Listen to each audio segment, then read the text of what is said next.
Welcome to Open Tuesday on BronxNet. I'm your host, Sonyi Lopez, and I'd like to invite you to get social with us at BronxNet TV on Instagram and Twitter, and BronxNet Community Television on Facebook. The decade-long battle of Bronxites versus the Cross Bronx seems to be getting some leverage, with community leaders now calling to cap the Expressway designed by Robert Moses in 1948. Joining us now to share more about the plan to cap the Cross Bronx is Assemblymember of Assembly District 87, Karines Reyes. Welcome, Assemblymember. Thank you so much for joining us. Happy to be here, Sonyi. Good to see you. Claro, nice seeing you as well. So on to the topic, right? This is a very important initiative. Can you tell us what capping the Cross Bronx means exactly, and what will it look like according to proposals? So capping the Cross Bronx, or decking the Cross Bronx, means kind of building a deck over the below grade portions of the Cross Bronx. So the areas that are below street level, and they're open, so you can see, if you stand up top of the street, you can see the trucks. It would mean making that a tunnel and making the top of it either green space or reclaimed community space. That's up to us to decide as community members, but it just means that we would be covering those portions of the Cross Bronx that are below street level. Right. Thank you for sharing, Assemblymember. And I know that the proposal was brought to you by a community organization called Loving the Bronx. Can you tell us more about how it will look? We have some images that we want to share with our viewers.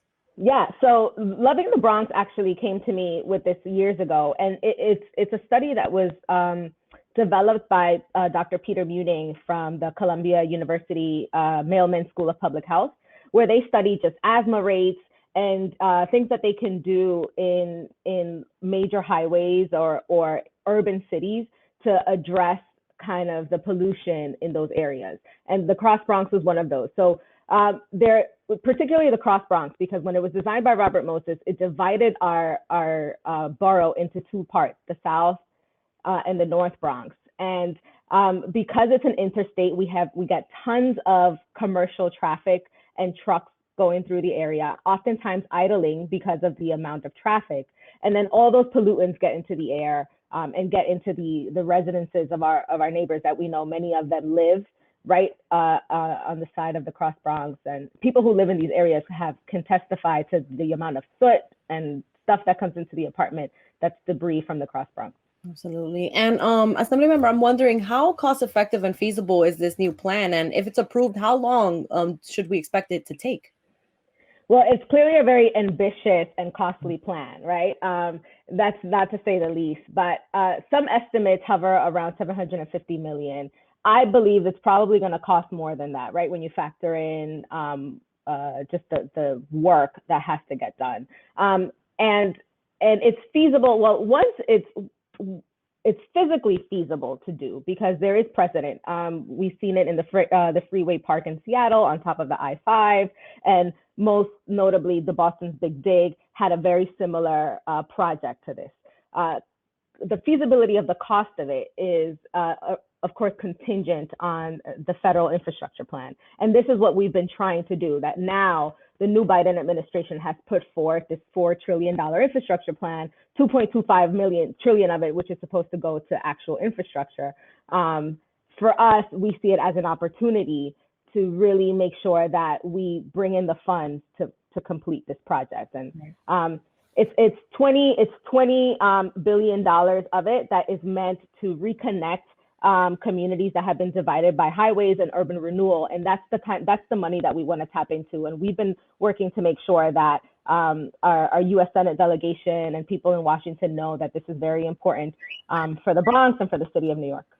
Got it. Thank you for breaking that down. And you mentioned this earlier, but how has the Cross Bronx exactly contributed to health disparities, like high asthma rates in the Bronx, also leading to high COVID rates, in the neighborhoods around it? Right. Well, the Bronx has the highest rate of asthma in all of the country. And that is because of systemic disinvestment in our healthcare, but because of social and environmental justice issues like the Cross Bronx and what Robert Moses did in our communities. We were able to reverse some of that with the Sheridan, right? Reconnecting parts of West Farms back with the waterfront. And we want to do something similar here with the Cross Bronx, right? Kind of reversing those environmental justice issues that have been affecting our communities. And our respiratory system is very much connected to our cardiovascular system. And what we've seen in COVID rates is the high people dying because of cardiovascular issues related to COVID. And all of that stems from environmental issues in where we live and the communities that we live. So if we can start to mitigate some of that, then we anticipate that one, it's gonna bring down the cost of asthma treatments and childhood asthma rates in our communities, but also for the adult population, cardiovascular issues that are, again, connected to environmental pollutants like the Cross Bronx. Right. I wanted to mention that the assembly member brings in her experience as a nurse, a longtime nurse, to this issue as well. You know, health disparities are also a big issue that a lot of people they don't know about because it's not visible to them, but it's something affecting us for years. So thank you again for breaking that down. You recently joined Congressman Richie Torres, Loving the Bronx, Nilka Martell, and more Bronxites at a press conference regarding the Cross Bronx. Can you share more about what took place at this press conference? Yeah, so this was a culminating effort.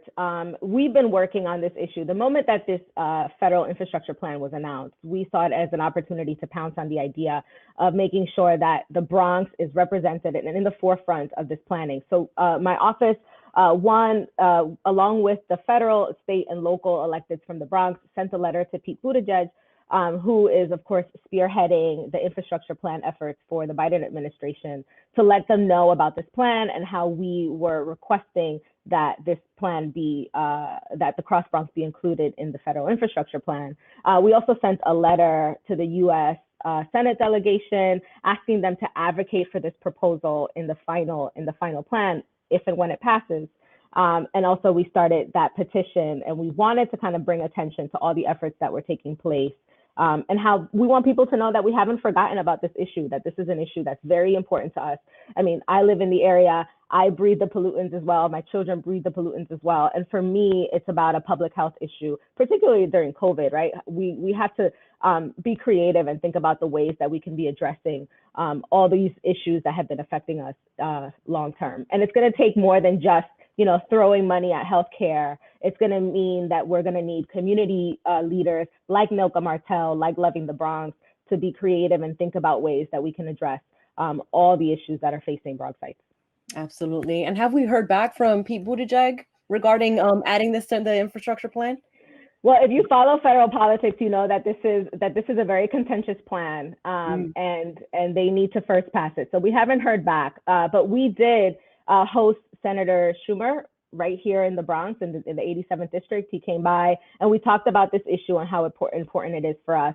And he agrees with me. He loves the Bronx as well, and he loves New York City, and he knows that this money would mean so much for us. And it would be, I think it would be a model also for the rest of the country, what you can do in an urban setting to really address health disparities and environmental justice issues. So we're talking to our U.S. delegation and letting them know how important this is. And we have them on board, and we just need them to advocate. And hopefully this plan gets through the federal government, and we're able to include the Cross Bronx in it. Right. And if you can just emphasize, Assemblymember Reyes, how Biden's $2.25 trillion infrastructure plan can actually help this become a reality for the Bronx. Well, because all these things cost money, right? And like we said, this is a very ambitious and costly plan. And this is an investment in infrastructure like we've never seen. This is unprecedented. And we never had an opportunity to really dip into a pot of money to make significant infrastructure changes in our communities. Oftentimes, it's kind of like patch jobs, right? You repave roads, but never the significant amount of money to make huge infrastructure changes like we could possibly see with this project. And this would mean connecting the North and the South Bronx. It would mean that we would be able to reclaim space for our community, create more green space for recreational purposes. And also, this project would create hundreds of jobs in our communities. And there is a proposal in this plan also to make sure that the people who would be working and doing this infrastructure work would come from our communities. And communities like the West Farms that I represent have had record unemployment rates. So this is a well-rounded plan that would impact so many aspects of the daily lives of the people in the Bronx. Right. So without further ado, how can people find out more information about the plan to cap the Cross Bronx? I know that you have a petition going around. Where can people see it and read more? Yeah, we have a petition. It's on my Assembly website, but folks who can follow me on Instagram could find the link under my bio and click on it and sign the petition, because we really want to show community support. We want people to know, we want our federal delegation to know that the community is behind this, and this is important to so many people in our neighborhoods. Thank you again, Assemblymember Reyes, for joining us today and sharing more about this plan. My pleasure. Good to see you. It's nice seeing you as well. Assemblymember Karines Reyes is the representing assembly member in District 87. You can follow her on Instagram at Karines Reyes 87 and see the link in her bio to see the petition to cap the Cross Bronx. We'll be right back here on Open BXRX Tuesday.